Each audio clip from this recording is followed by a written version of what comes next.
নমস্কার বন্ধুরা, কেমন আছো তোমরা সবাই? আশা করছি অনেক ভালো আছো। আর আমিও বেশ ভালো আছি। সুস্মিতার সংসারের নতুন একটি ব্লগে তোমাদের সবাইকে অনেক স্বাগত জানিয়ে আজকের ব্লগটি শুরু করছি। এখন সকাল 5:30টার মতো বাজে। কালকে রাত্রিবেলা ভারী বৃষ্টি হয়েছে, তার জন্য আকাশটা এখনও অবধি মেঘলা। আর ওই যে বাবানও আজকে আমার সাথে ঘুম থেকে উঠে পড়েছে না ডাকতেই, পাশের ঘরের জানালা থেকে তোমাদেরকে হাই করছে। আর আজকের ভিডিওতে আমি একটি আন্ডার কনস্ট্রাকশনের বিল্ডিং তোমাদের সাথে শেয়ার করেছি। ওই যে বিল্ডিংটা তৈরি হচ্ছে ওইখানের একটা ছোট্ট ঘর আমাদেরও। আর এরপরে যেদিন ফ্ল্যাটে যাব অবশ্যই তোমাদের সাথে ফ্ল্যাটটা শেয়ার করব। আমার হাজব্যান্ড প্রত্যেক সানডেতে যাওয়ার চেষ্টা করে, কিন্তু আমার ঠিকমতো যাওয়া হয়ে ওঠে না। কাজ কত দূর এগোলো, কি হচ্ছে না হচ্ছে ও কিন্তু গিয়ে গিয়ে খবর নেয়।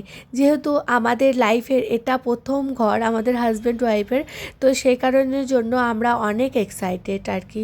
তবে এখন হ্যান্ডওভার দিতে বেশ কয়েকদিন টাইম লাগবে। তো যেহেতু এখন সেরকম তৈরি হয়নি, 11তলা বিল্ডিংয়ের মধ্যে এখন শুধুমাত্র 9তলায় তৈরি হয়েছে, কিন্তু যেহেতু এখনও বিল্ডিং তৈরি হতে দেরি আছে, তার জন্য কালকে রাত্রিবেলা বাসন টাসন গুছিয়ে রেখে কিচেন পরিষ্কার করে রেখেছিলাম।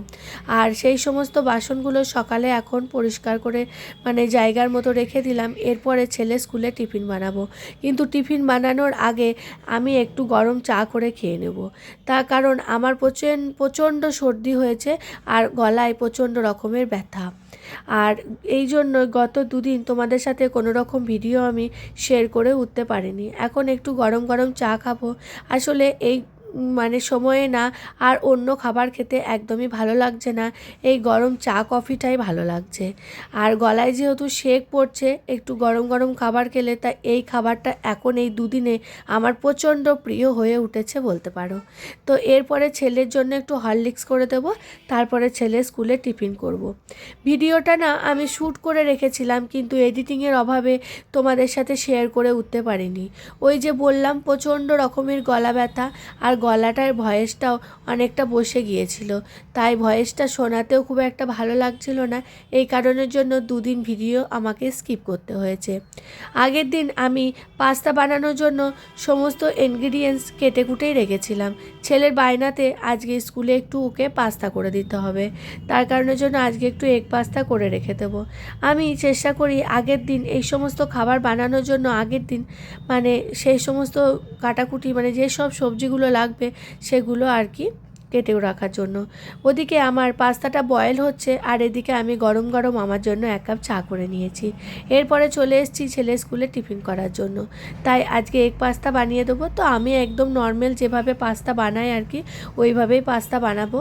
আর এখন যেহেতু পরীক্ষা চলছে, তো সেই কারণের জন্য আর কি এখন হাফ ডেই হচ্ছে আর একটা টিফিনে দিতে হচ্ছে, তাই সেরকম কিছু একটু হেডেকও নেই। আর ঘরে এসেই ভাত খাবে, তো ভাবলাম ঠিক আছে বায়না যখন করেছে একটু করে দেওয়া যাক।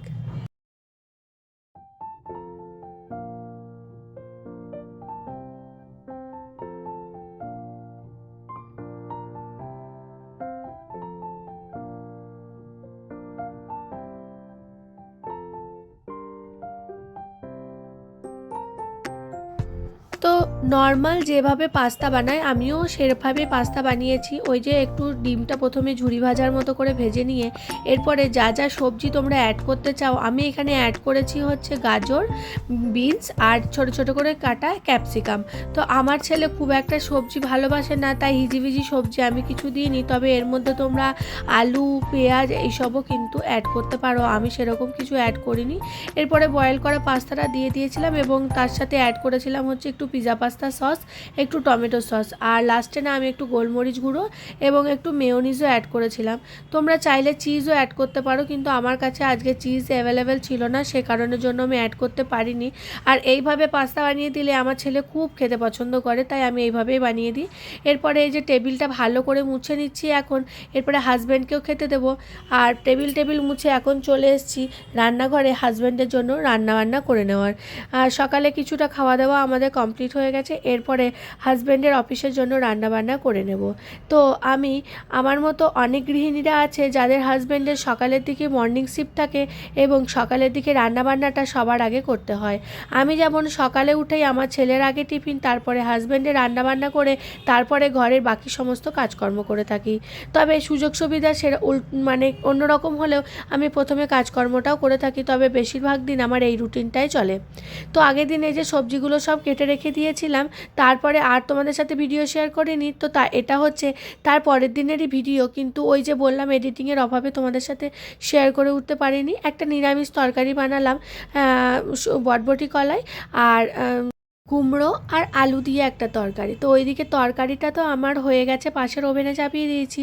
আর এদিকে যে ফ্রাইং প্যানটাতে আমি পাস্তা করেছিলাম ওটা ধুয়েই আর কি এখন এদিকে উচ্ছে ভাজাটা চাপিয়ে দিলাম। তো মানে আমার হাজব্যান্ড এরকম লম্বা লম্বা যে উচ্ছে ভাজাটা হয়, আমরা গ্রামের ভাষা ওটাকে বলি চিরি চিরি করে উচ্ছে ভাজা। তো ওই উচ্ছে ভাজাটা খেতে বেশি ভালোবাসে, তাই ভাবলাম অনেক দিন থেকে তো ওই রকমই ভাজি, তো আজকে একটু চাকা চাকা করে উচ্ছে ভাজা যাক। আর এদিকে কিছুটা মৌরলা মাছ ছিল, ওই মৌরলা মাছ দিয়ে বেগুন দিয়ে আজকে এই যে মৌরলা মাছের ঝাল বানাবো আর কি। বেগুন দিয়ে মৌরলা মাছের ঝাল খেতে আমরা হাজব্যান্ড এই দুজনে খুব ভালোবাসি। আর আমার ছেলে যেহেতু মৌরলা মাছটা খেতে পারবে না, তা তার জন্য ওর জন্য একটা ডিম সিদ্ধ দিয়ে দিয়েছিলাম এবং ওটা জালের মধ্যে ফেলে দিয়েছিলাম আর কি। তো এইভাবেই আজকে আমাদের লাঞ্চটা এই দিয়েই কমপ্লিট করেছি। আর এখন এই যে মোটামুটি মানে রান্না আমার একদম অলমোস্ট শেষের দিকেই। আর আমরা গৃহিণীরা জানো তো মানে ভালো ভালো রান্না করে যখন আমার পরিবারদের মাঝে প্রেজেন্ট করি এবং তারা খেয়ে একটুখানি মানে প্রশংসা করে, আমাদের গৃহিণীদের এইটুকুই যথেষ্ট। আমরা এইটুকুই পাওয়ার আশায় আর কি বলতে পারো সকাল থেকে রাত অবধি খেতে চলি। তো মানে আমার মতো কে কে আছো অবশ্যই কিন্তু কমেন্ট বক্সে জানিও। আর আমার ভিডিও তোমাদের কেমন লাগছে বন্ধুরা, একটা লাইক করে অবশ্যই আমাকে জানিও, আর কমেন্ট বক্সে জানিও আমার ভিডিও তোমাদের কেমন লাগছে। তোমাদের করা একটা লাইক পরবর্তীকালে ভিডিও বানাতে আমাকে অনেক বেশি মোটিভেট করে, আর একটি নতুন ব্লগ শুরু করতেও অনেক মানে কি বলবো সাহস যোগায় আর কি। আর তোমরা যখন কমেন্ট লাইক করো না, না একদমই ভালো লাগে না বন্ধুরা। তো তোমরা আমার ভিডিও দেখো কিন্তু কেউ লাইক কমেন্ট করো না, তো প্লিজ একটু লাইক কমেন্ট করে দিও আর কি। আর যদি চ্যানেলটা সাবস্ক্রাইব করে আমার পাশে থেকো আর কি। তো তারপরে আর কিছু আমি ভিডিও শ্যুট করে উঠতে পারিনি, শরীরটা খুব খারাপ লাগছিল। এরপরে বিকেলের দিকে একটু বেশ দুপুরবেলার দিকে একটু ঘুমিয়ে নিয়েছি। তো তারপরে বিকেলবেলায় যে একটু ফ্রেশ হচ্ছি, আমি বিকেলবেলার দিকে না মানে বলতে পারো এটা আমার ছোট্টবেলাকার অভ্যাস। আমি বিকালবেলার দিকে একটু নাইটিটা চেঞ্জ করি, তারপরে একটু আর কি নিজে ফ্রেশ হই, মুখ ধুই, চুল টুল একটু আঁচড়াই, তো সুন্দর করে বাঁধি। এগুলোতে না আমার মধ্যে অনেকটা পজিটিভ এনার্জি আর কি কাজ করে। তো এই যে আমি নিজেকে একটু ফ্রেশ করলাম, এতে আমার কাজের এনার্জিটা অনেকটা বেড়ে যাবে। এরপরে আমি অনেকটা টাইম বলতে পারো কাজকর্মের মধ্যে থাকতে পারবো। তো এখন এই যে নিজে একটু ফ্রেশ হয়ে নিলাম। আর যেহেতু ঠান্ডা লেগেছে বললাম, ঠোঁটগুলোও না ফেটে যাচ্ছে, তাই একটুখানি লিপ বাম আর কি লাগিয়ে নিলাম।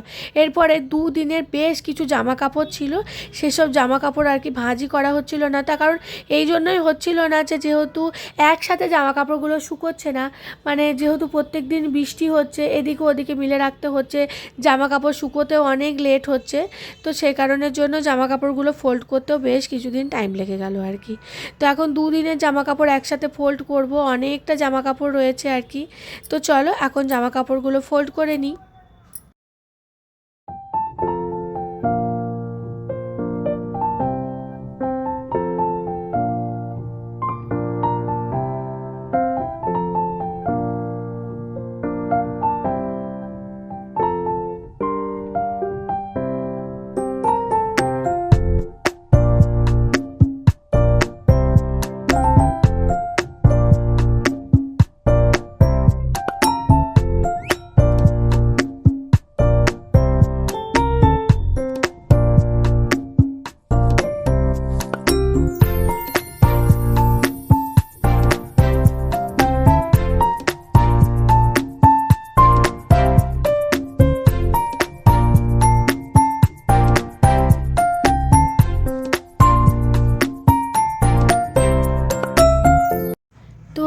জামা কাপড়গুলো ভাঁজ করে নিয়ে সন্ধ্যাবেলার কিছু টিফিন বানাবো।